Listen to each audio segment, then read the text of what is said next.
పిత పుత్ర పవిత్రాత్మ నామమున ఆమేన్. ఈరోజు నవంబరు 24వ తారీఖు.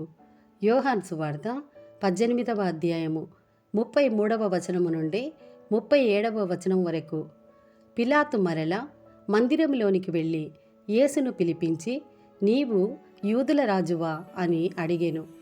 నీవే స్వయముగా ఈ మాట అనుచున్నావా, లేక ఇతరులు నన్ను గురించి నీతో ఇది చెప్పిరా అని యేసు తిరుగు ప్రశ్న వేసెను. అందుకు పిలాతు, నేను యూదుడను అనుకొనుచున్నావా? నీ ప్రజలు ప్రధానార్చకులే నిన్ను నా చేతికి అప్పగించిరి.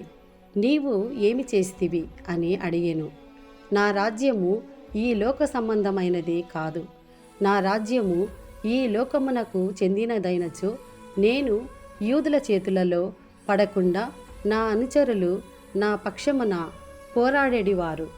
కానీ నా రాజ్యము ఈ లోక సంబంధమైనది కాదు అని యేసు సమాధానమిచ్చెను. అందుకు పిలాతు, అట్లయినా నీవు రాజువా అని అడిగెను. నేను రాజునని నీవే చెప్పుచున్నావు. నేను సత్యమునకు సాక్ష్యమిచ్చుటకు జన్మించి తిని, దీని కొరకే ఈ లోకమునకు వచ్చి తిని. సత్య సంబంధులందరూ నా మాట ఆలకింతురు అని ప్రత్యుత్తరమిచ్చెను. ఇది ప్రభుని వాక్కు. సర్వేశ్వరునికి వందనములు.